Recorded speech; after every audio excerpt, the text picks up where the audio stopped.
All right, so let me give you facts on facts about what a burial looks like. Let me give you facts on facts about what bad booking looks like in hindsight. Let's compare Josh Alexander, a former main eventer, a former world champion in a big company, TNA. He comes to All Elite Fake Pro Wrestling, and now he's nothing more than a generic big guy lackey in a faction. Let's compare that to Penta, who main event shows now.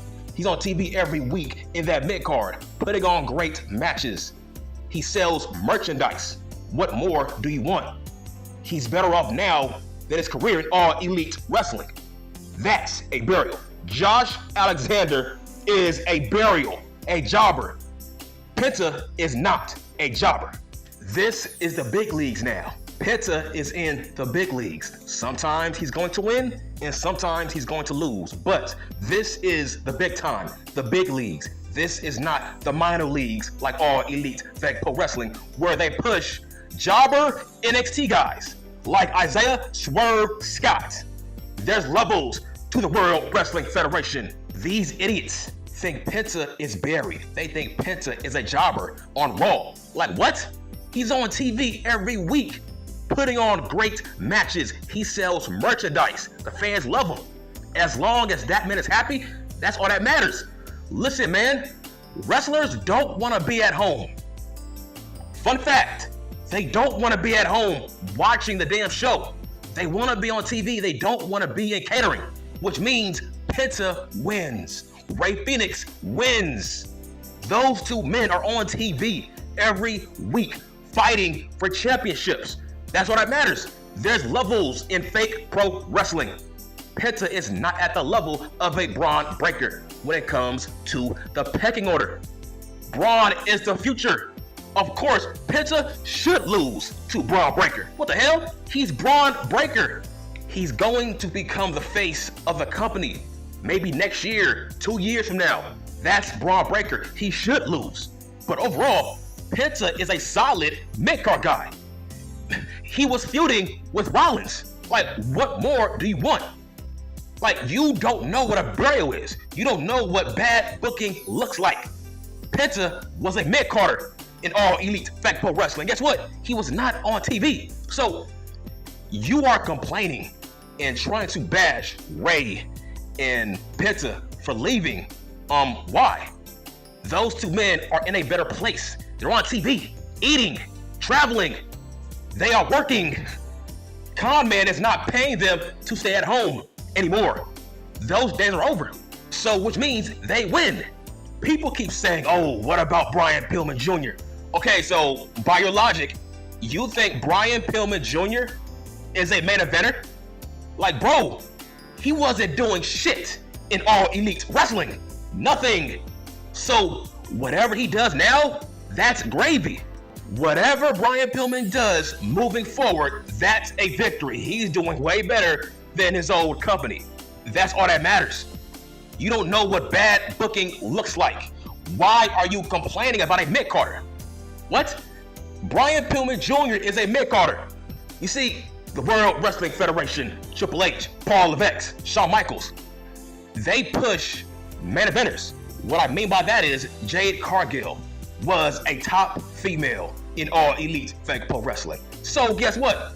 Shawn Michaels, Triple H, they will push Jade Cargill as a main eventer. That's how that works. Tony Khan does not do that, right? Look at Josh Alexander. That man is a main eventer, but yet that man is a low-tier mid-carder in All Elite Wrestling. That's what Tony Khan does. He turns main eventers into jobbers, mid-carders. Triple H, he pushes mid-carders on TV. And if they move up, all right, cool, so be it. But he doesn't force the issue. Tony Khan, he pushes mid-carders. That's my point. He buries main eventers that were main eventers in other companies. That's the main difference. Who the hell said that Ray Phoenix was a main eventer? Anything that Ray does, that's a victory. It's gravy. It's sugar on top. That's what it is. It's sugar on top. Listen, Shawn Spears, Ray Phoenix, Penta, Brian Pillman Jr., Dragon Lee, any positive thing that they do, it will be better than their whole entire run in All Elite Wrestling. You don't get it.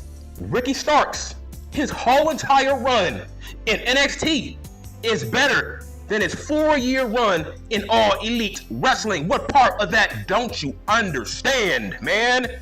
Ethan Page, his 1 year in this company trumps his whole entire run in All Elite Wrestling. Brian Pillman Jr., he also can say that.